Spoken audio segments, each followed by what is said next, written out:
The broadcast is now starting. All attendees are in listen-only mode.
Muchas gracias, Damián.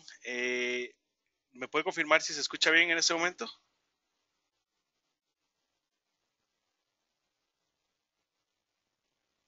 Ok, gracias, Pablo. Bueno, parte de lo que les decía era que lo que íbamos a estar viendo era acerca de Azure SQL VM Implementing Multi-Subnet Basic Availability Group en SQL Server 2016.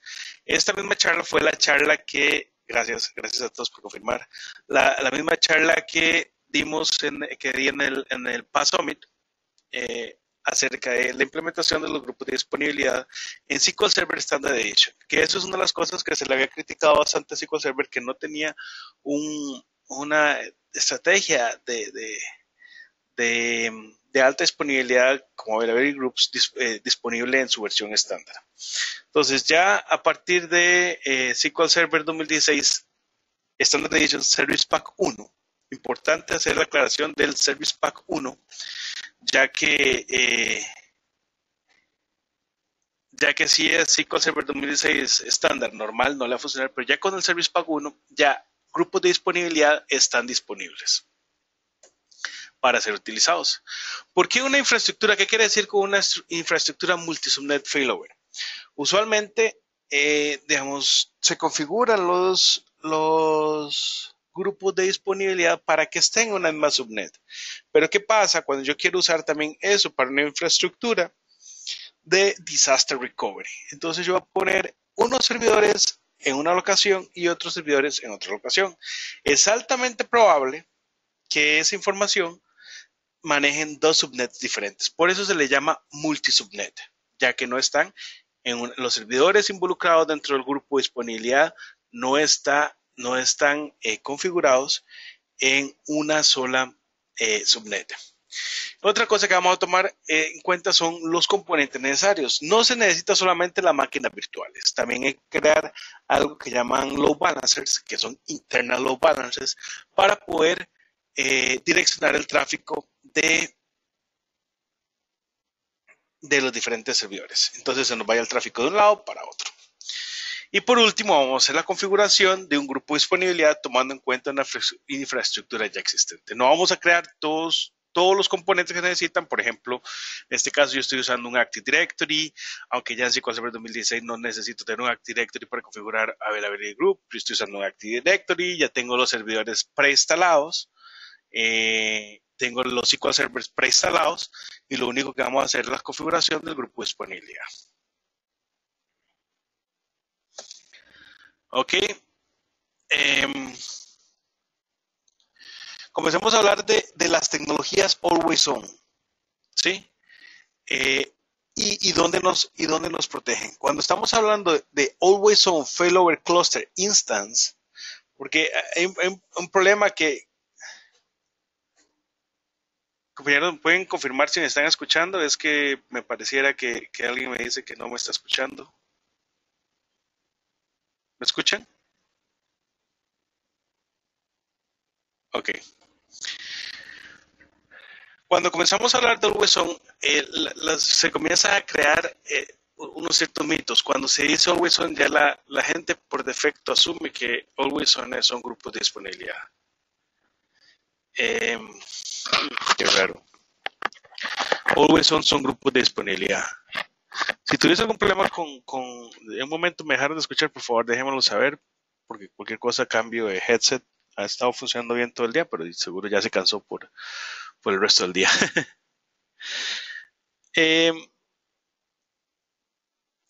cuando hablamos de Always On, por lo general las personas asumen que Always On son grupos de disponibilidad, y no, de verdad son dos conceptos diferentes, que son el Failover Cluster Instance, que este es el esquema en el cual yo tengo mi storage, un storage compartido que lo comparto entre diferentes servidores, ¿verdad? Y lo que yo brindo ahí es una protección a nivel de servidor o de instancia, ¿verdad? No tengo una protección a nivel de datos. Entonces, este Always On Failover Cluster Instance es el típico SQL Server Cluster que hemos conocido de toda la vida. Y ha estado disponible desde SQL Server 2012, 2014, 2016, de todos, ¿verdad? Desde que comenzó a salir el concepto de Always On.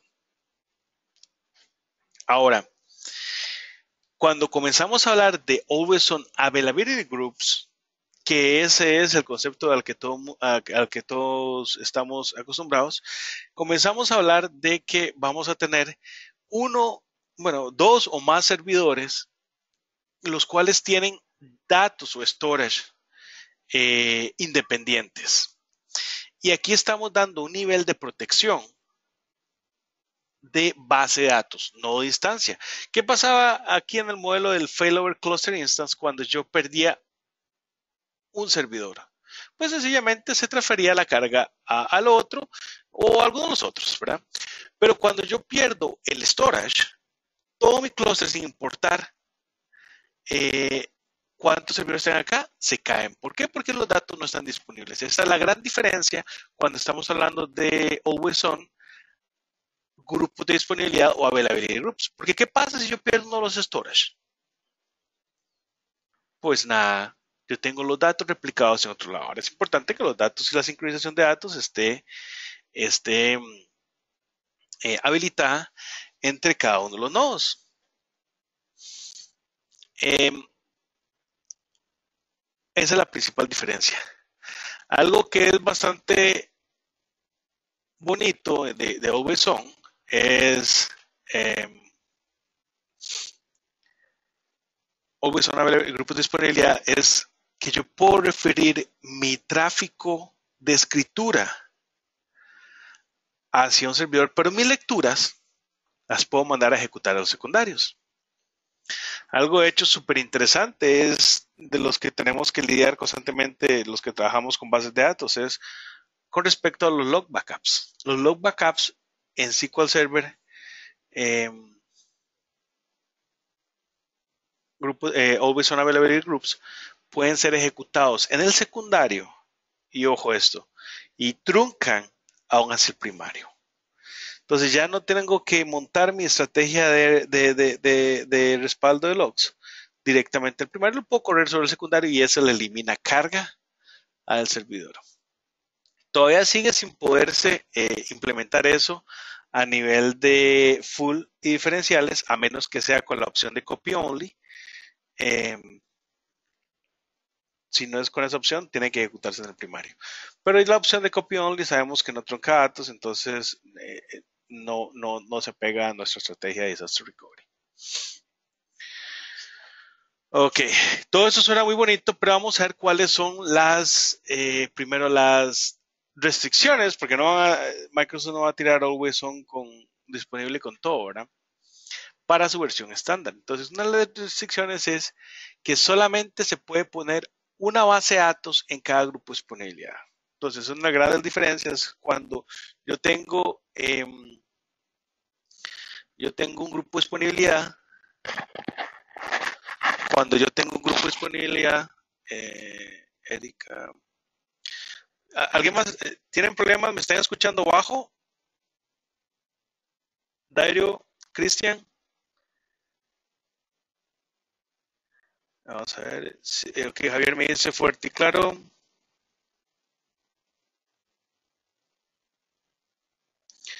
Cristian, ok, se escucha claro.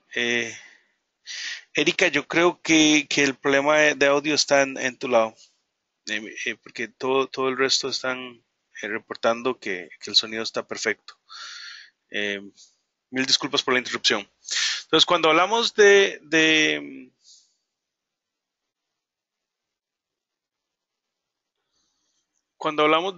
grupos, de las limitaciones de los grupos de disponibilidad en Standard Edition, eh, primero es que yo por cada grupo de disponibilidad que yo creo solamente puedo tener una base de datos. Ahora, yo puedo crear más de un grupo de disponibilidad. Yo puedo crear más de un grupo de disponibilidad.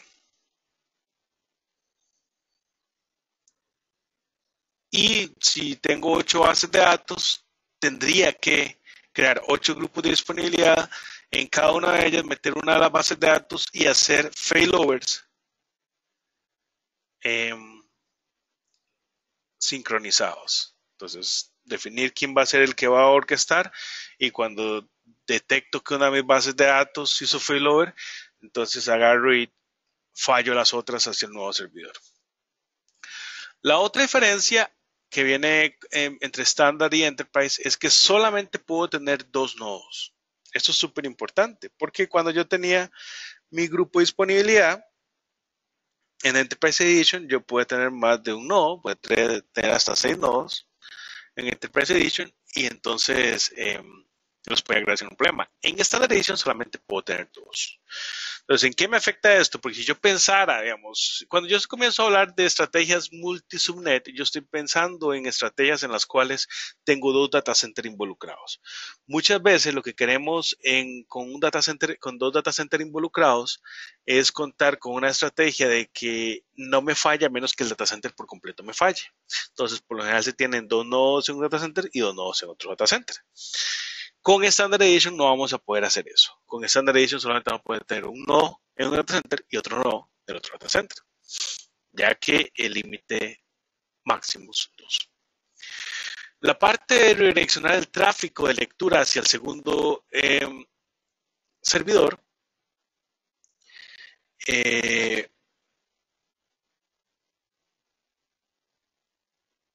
no es soportada en Standard Edition. Entonces, eso es otra de las inconvenientes que presenta, o inconveniente no, las grandes importantes diferencias que presenta el crear grupos de disponibilidad en Standard Edition.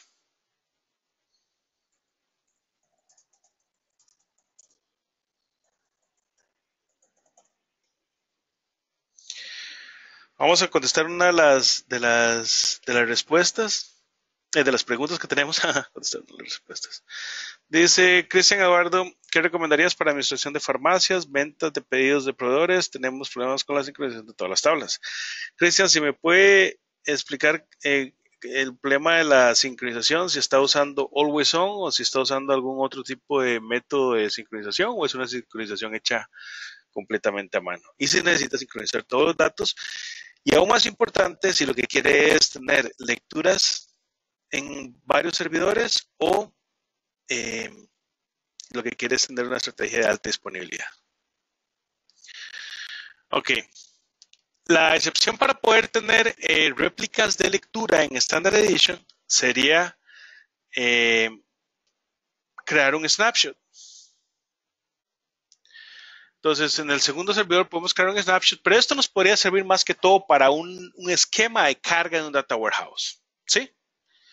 Entonces, creamos un snapshot antes de comenzar a hacer la carga de data warehouse, apuntamos a los ETLs a ese nuevo servidor y listo. Y podemos mandar la data al secundario, a la lectura al secundario. Pero a excepción de eso, no vamos a poder tener datos al milisegundo, ya que la lectura de secundario no está permitido. Y el otro asunto es que cuando usted define un servidor que puede ser accesible de lectura, o puede ser accesible de cualquier forma, que no sea que está nada más esperando para failover, a nivel de licenciamiento el servidor tiene que estar cubierto. Más en cambio, si su servidor secundario está nada más esperando para hacer failover y usted tiene software assurance como parte de su esquema de licenciamiento, el segundo servidor no se tiene que licenciar. O sea, ya está cubierto por el licenciamiento inicial del primero con software assurance. Igual, altamente recomendado hablarlo con su proveedor de licencias para que este le confirme que el esquema de licencias que usted maneje soporta este esquema. Ok.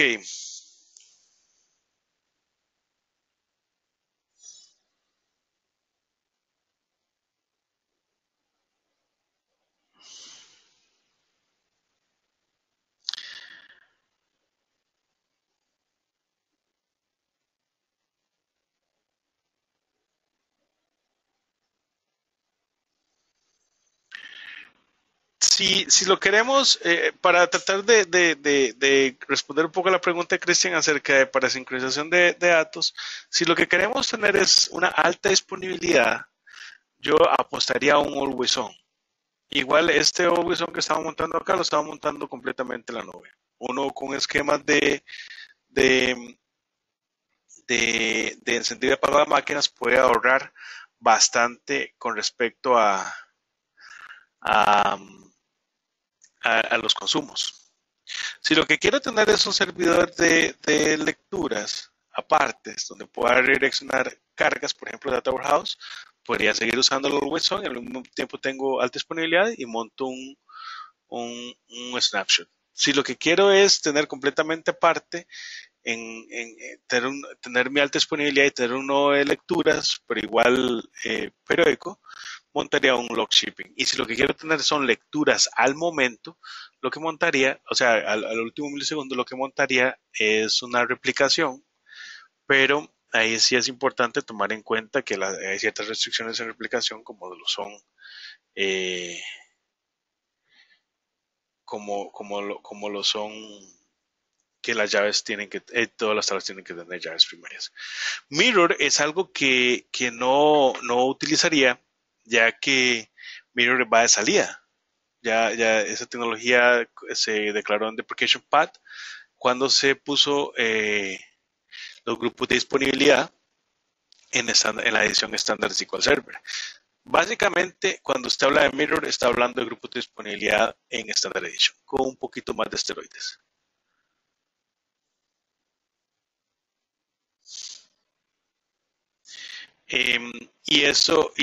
La funcionalidad de Mirror con un failover automático lo podemos hacer mediante grupos de disponibilidad con un failover automático. Lo único que ya usaríamos esquemas de mayoría de nodos o como sea, por ya que utiliza la infraestructura de un clúster.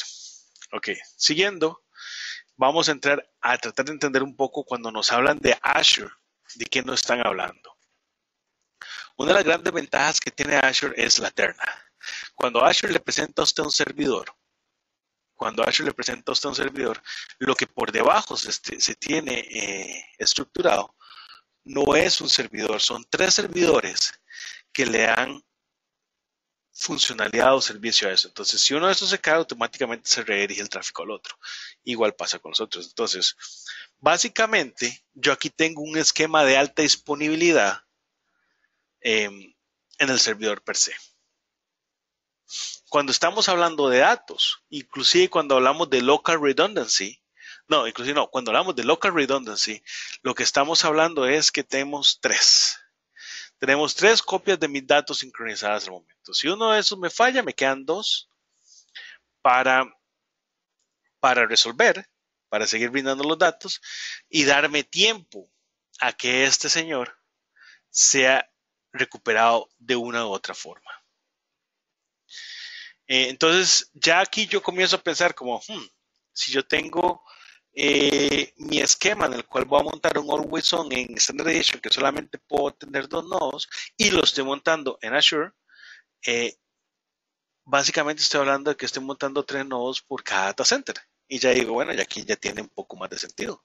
Si yo quisiera montar, que es parte de lo que vamos a hablar y comenzar a ver, si yo quisiera montar un esquema de storage pools, si yo ya tengo local redundancia, redundancia local en tres discos, entonces me quedaría perfecto montar un storage pool en RAID 0. ¿Por qué?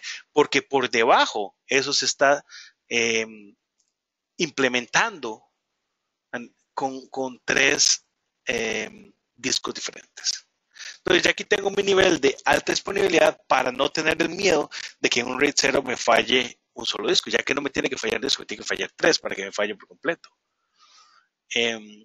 Pero esto es importante verlo que es con Azure. Igual uno lo podría pensar para servicios on-premise, ¿verdad? Pero uno tiene que entender cómo es que implementa por debajo mi storage la redundancia, si tiene ya redundancia. ¿Ok? Entonces, cuando estamos hablando de Azure y le asignamos un disco, lo que en el fondo le estamos asignando son 3 discos que lo van a soportar. Ahora, solamente no es que si yo defino un disco de 100 gigas, me van a aparecer 300 gigas. No, me van a aparecer solamente 100 gigas, pero cada uno de estos discos va a ser de 100 gigas y cuando yo escribo datos ahí, lo hago disponible a los 3. ¿Sí?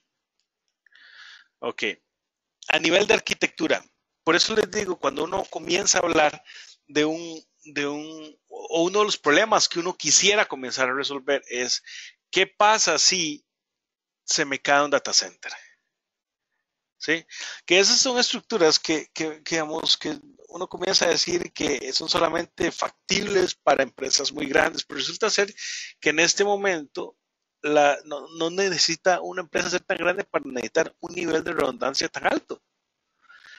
Aplicaciones que son de misión crítica para una empresa se nos van abajo y si no tengo redundancia, ¿qué pasa, verdad? Toda mi operación se va a ir abajo. Y algo un poco más complicado es cuando el software es crucial para la generación de divisas de la empresa. Digamos, un software de ventas. ¿Qué tiene si tengo una librería o no sé, cualquier store y se me viene abajo la parte de facturación? Nadie puede dar dinero. Ahí están los clientes, ahí está la infraestructura, pero no se puede dar dinero. Entonces, el problema que yo estoy tratando de resolver es, yo voy a tener redundancia multi-data center. Entonces, aquí yo pienso en que voy a tener que montar 2 redes, ¿verdad? Y en este caso, para este ejemplo en específico, voy a usar una técnica que se llama peering, que es el peering de redes en Azure. Eso lo que hace es conectar las 2 redes para que las 2 redes se vean. También se puede hacer mediante VPN, así yo puedo decir, voy a tener un data center en la costa este y otro data center en la costa oeste de Estados Unidos, si ese fuera el caso, y los conecto por VPN, pero esa configuración es un poco más compleja y para efectos de mostrar acá el ejemplo, lo voy a hacer mediante peering, pero peering tiene que estar en la misma locación. Entonces, aclaro que esto es para cuestiones del ejemplo, que lo voy a hacer por peering, pero se puede hacer perfectamente con VPN y de hecho ya yo he montado esquemas de estos en Azure mediante VPN. Entonces, lo que vamos a ver acá son cómo lo hago. Yo les dije que ya parte de esto lo tenía preconfigurado. Dejen para ir a la parte de res y mostrarle.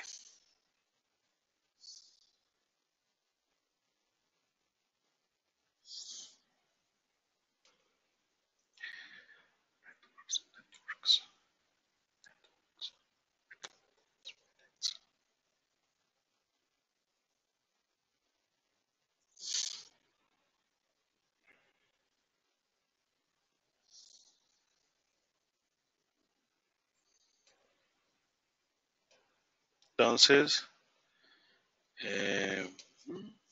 aquí está el Azure.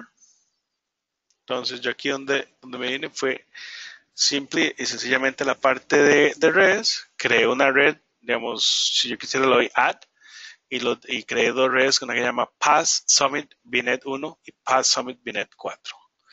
Entonces, lo que ve que las dos están en South Central, que es porque voy a usar la estrategia de peering. Entonces, ya acá yo tengo, y yo le definí que estaba en South Central, le definí el Address Space y la subnet. Y importante es que aquí hay una opción que dice peering. La encontramos. Peering, aquí está. Entonces, para yo conectar una subnet con otra, lo único que tengo que hacer es add. Y aquí me va a mostrar todas las subnets que están exactamente en la misma VNet de la que yo estoy. Entonces, aquí le digo hacia dónde lo quiero conectar y me dice las que están disponibles. ¿Sí? Obviamente aquí me está diciendo que Path Summit VNet 4 no, porque Path Summit VNet 4 ya está configurada. Y me dice que puedo conectar a VNet Blog y Customer VNet. Entonces, pero en este caso no lo vamos a hacer porque ya lo hicimos. Aquí si yo quiero permitir el forwardeo de tráfico desde otras VNet, desde otros orígenes, lo puedo hacer. Si puedo permitir un Get with Transit, etcétera, etcétera. ¿Verdad? Y una vez que yo agrego mi VNet acá, tengo que irme a la otra VNet y hacer exactamente el mismo procedimiento, ya que tiene que ser una comunicación recíproca, exactamente como si se estuviera configurando una VPN. Entonces yo aquí voy y le digo en la parte peering y le digo a cuál me va a conectar, que en este caso me va a conectar a la VNet 1. Aquí tal vez un problema de nombre porque la VNet 1 yo le puse acá que era la primera que creé, pero en realidad es la VNet que está en el subdominio 3. Entonces, eso sería. Entonces, igual aquí yo me voy a la segunda VNet a la que le agregué, le doy add y hago el agregado recíproco de la otra VNet. Y ya con solamente eso, los recursos que están en una VNet ya pueden hablar con la otra sin ningún problema. ¿Sí? Un segundo para revisar preguntas.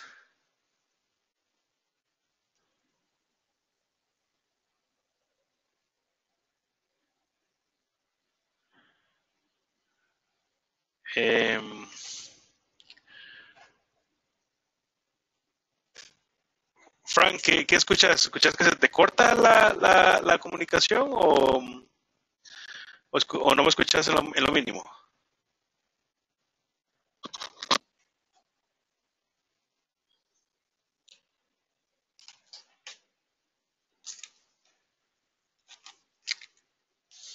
Estática y entrecortado. Okay. Voy a tratar de cambiar headset y con el cambio de headset vemos a ver si el problema se resuelve.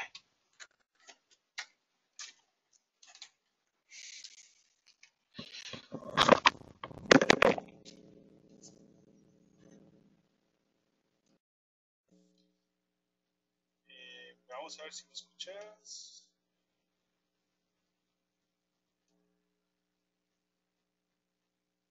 Cristian dice que en el caso se escucha bien.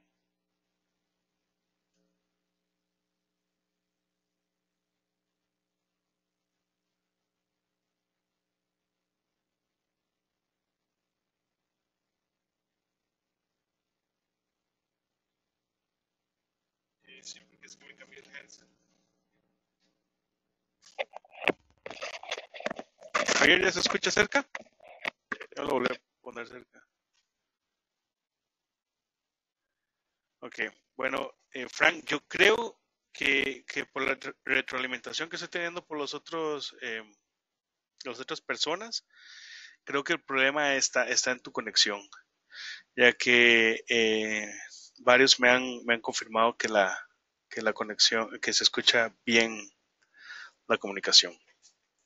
Bueno, una vez que yo tengo, vamos a seguir, una vez que yo tengo las redes que yo quiero comunicar, las tengo conectadas, se pueden ver de una u otra forma, ya sea en este caso peering, que es lo que estoy usando, pero para una estrategia de multi-data center, la verdad la que recomendaría sería la estrategia de VPN, ¿verdad?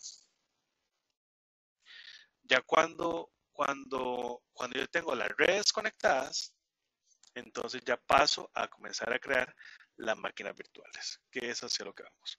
Entonces, en este caso, cuando estamos hablando, ¿qué es lo que cuál es el problema que yo quiero resolver? El primer problema que yo quiero resolver es que esta conexión que yo tengo acá de peering, o llámele VPN, o llámele lo que sea, se vaya. O si un data center le cae, bueno, vamos a ser bien dramáticos, le cae un meteorito a uno de los data centers de Azure y desgraciadamente ahí es eh, donde estaba mi operación. Entonces, si algo le pasa acá, yo pueda continuar operando. Ahora, pensémoslo ya un poco más aterrizado hacia lo que es la realidad, porque actualmente muchos se están yendo a la nube completamente, pero hay otros que dicen, es que a mí me da miedo. ¿Cuántos les da miedo? De los que estamos acá conectados, ¿cuánto es el irse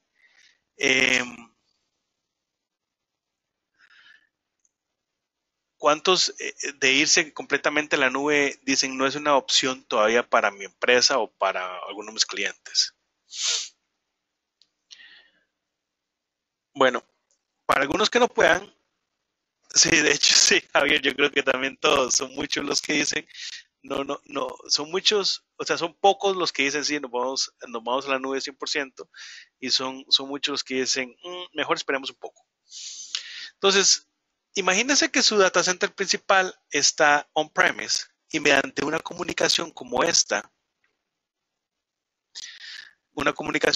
yo puedo decir, pero tengo mi respaldo en la nube 100% operativo. Entonces, ¿cuáles son los componentes, digamos, para personas que están comentando como Cristian o Javier o Darío? ¿Cuáles son las opciones que yo haría? Yo haría una VPN entre mi data center y Azure, un site-to-site VPN, ¿verdad? Y en Azure montaría, digamos, yo tengo mi Active Directory en el data center, ¿verdad?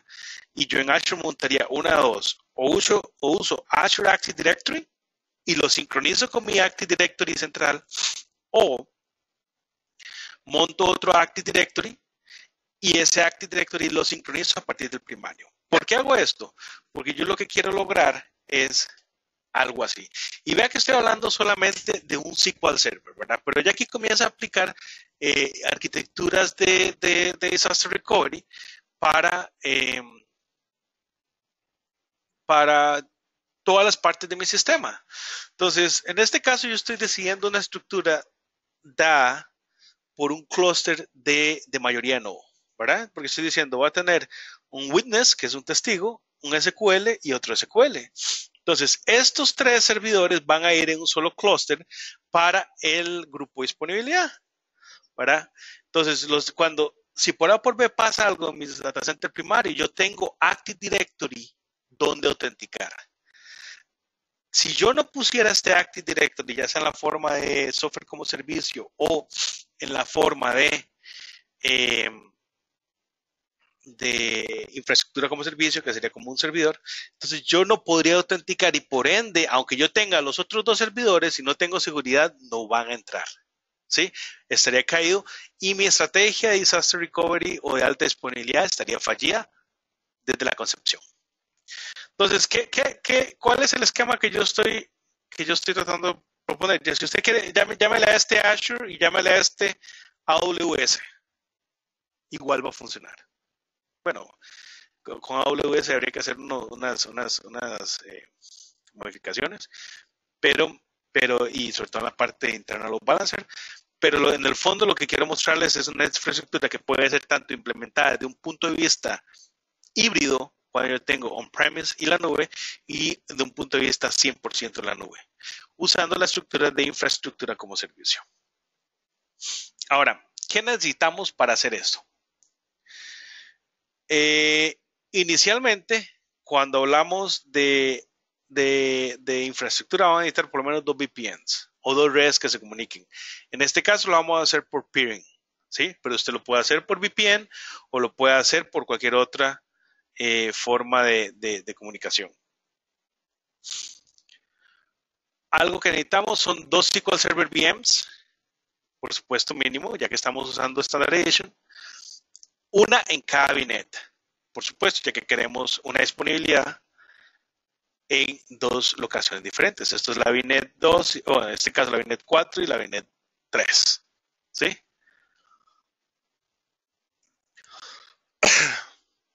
Los discos de storage donde vamos a meter los datos, 2 internal load balancers, uno para cada VNet. Aquí era donde decía que si estamos haciendo una implementación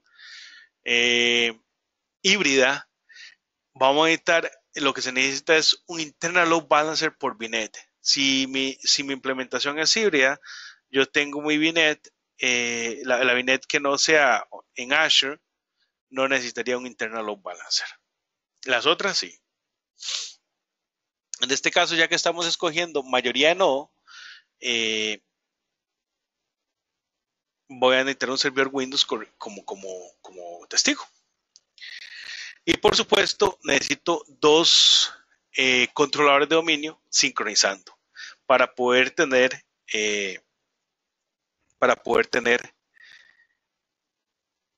autenticación en cada uno de los lados, ya que mi software es altamente probable que use autenticación vía Windows o inclusive SQL Server.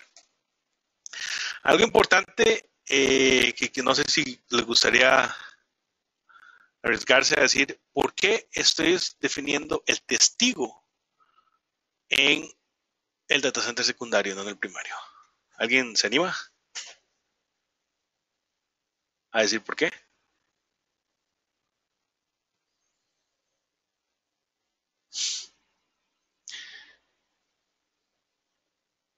Sí, es correcto para respaldar, pero el testigo lo único que hace es dar un voto, ¿verdad? En un clúster un testigo da un voto y dice, usted va a ser el primario en ese momento, digamos. Cuando hablamos de un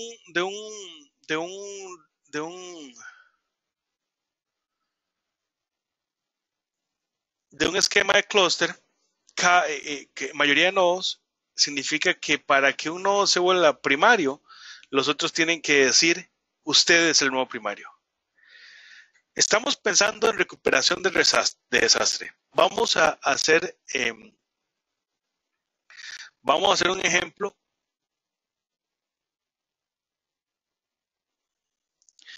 Vamos a hacer un ejemplo. De hecho, han habido bastantes respuestas, pero no es por recursos, no es por utilización de recursos de primario,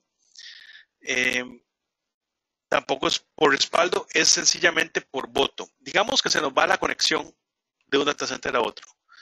¿Quién debería seguir operando? ¿El primario o el secundario?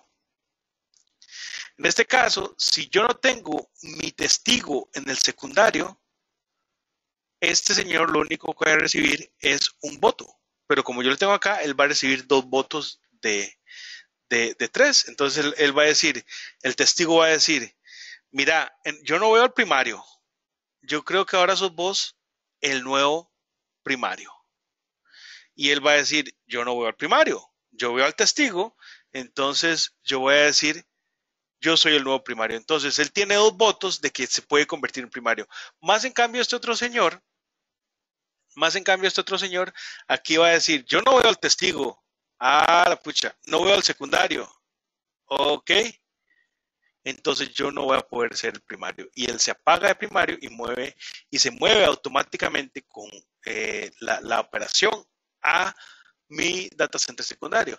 Ahora uno podría pensar que es algo tan sencillo como que se me fue la red, pero ¿qué pasa si yo tengo el testigo acá y que vamos a ser extremistas y me cae un meteorito en el data center primario? El secundario nunca va a iniciar operación ya que no tiene mayoría, no.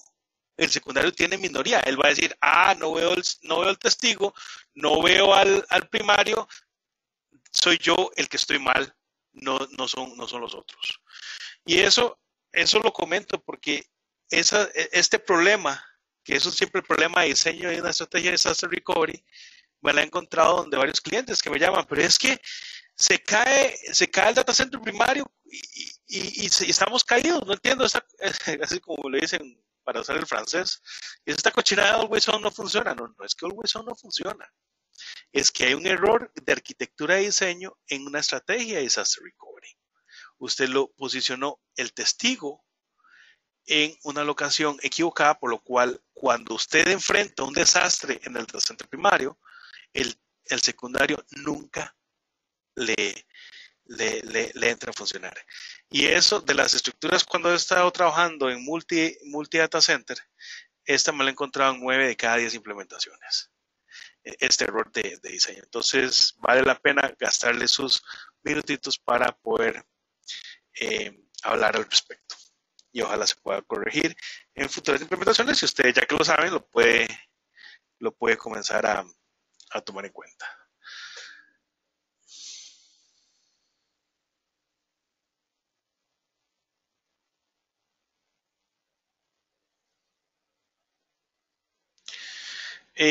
La pregunta de Cristian, tenemos una pregunta de Cristian que dice, ¿existe alguna manera de poder administrar fácilmente las conexiones y detectar en automático la caída de los servidores? ¿Existe bibliografía o curso específico donde podamos enfocarnos en el diseño bien hecho en multiservidores? De hecho, hay bastantes cursos. Nosotros en Lynchpin damos uno que se llama In Recovery, que habla acerca de estrategias de disaster recovery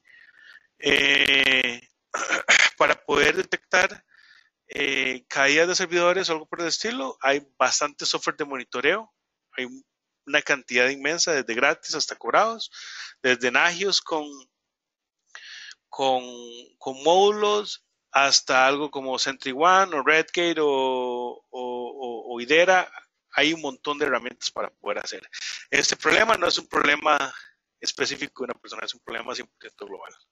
Entonces ya hay muchas soluciones pagadas y gratis.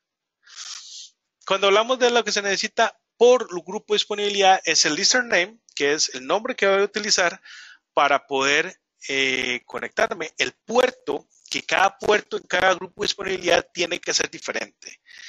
El nombre del grupo de disponibilidad, eso es para poderlo ver en SQL Server, una base de datos, 2 internal load balancer help proof ports, súper importante que estos 2 puertos sean diferentes por cada grupo de disponibilidad. Digamos, si yo para un load balancer tengo, en un load balancer para un grupo de disponibilidad tengo el puerto 3033, en el otro voy a usar el mismo 3033, pero si voy a hacer otro grupo de disponibilidad ya no puedo usar el 3033, tengo que usar otro 3034. ¿Sí? Si yo utilizo el mismo, porque eso no está documentado en ningún lado, si yo utilizo el mismo no va a funcionar y es un error que cuesta un mundo detectarlo. Eso lo sé porque yo caí en ese error. Luego vamos a definir en nuestro load balancer 2 load balancer rules, las cuales tienen que tener activado el Floating IP Redirect Enable. Esta funcionalidad se le activa únicamente para grupos de disponibilidad. Nuevamente repito, ¿verdad? Si yo estoy en una infraestructura híbrida en la cual un data center está en on-premise y el segundo data center está en la nube, quien necesita la regla el internal load balancer rule es el del data center que está en la nube de Azure. Si yo estoy utilizando un data center en la nube de AWS, la implementación ahí es diferente y no estaríamos utilizando el internal load balancer. Lo otro que necesitamos es, en este caso, ya que estamos hablando de dos data centers y los dos en Azure, vamos a necesitar dos internal load balancers from NIP, que esos son los IPs a los cuales se va a hacer disponible. Cada una de las máquinas virtuales tiene que tener Cluster Client Access Point en el Windows Cluster y el Cluster Disable Net Build for this address. Esto es cuando configuremos la red. Esas son características muy específicas que créame que no, yo las tuve que aprender porque haciendo las implementaciones caía muchos errores, ya que en la documentación no estaban claros. De ahí fue donde salió la necesidad de esta charla. Ok. Entonces, cuando hablamos de la infraestructura de Azure, estamos comenzando a hablar de los diferentes servidores que tenemos. En este caso, si me voy para Azure, les puedo mostrar que tenemos, ya tengo precreados los servidores que vamos a utilizar, tanto para el ejemplo de Storage Pools como para el ejemplo de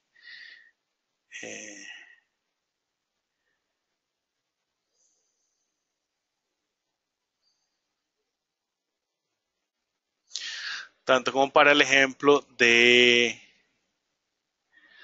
la creación. En este caso, creé solamente un data center, un domain controller, porque la idea no era mostrar sincronización de dominios.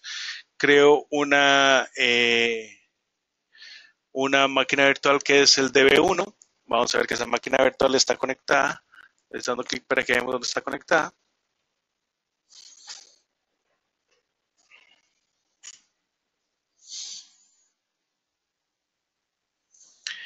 Ella está conectada a Path Summit VNet 1, la segunda base de datos. Está conectada a Path Summit VNet 4. Vamos a ver que el testigo Path Summit with 01, que es la máquina virtual, está conectado a Path Summit VNet 4. Ok, entonces ya con eso vamos entrando a las máquinas virtuales y vamos a comenzar a hacer la configuración de cada uno de los grupos de disponibilidad que tenemos en la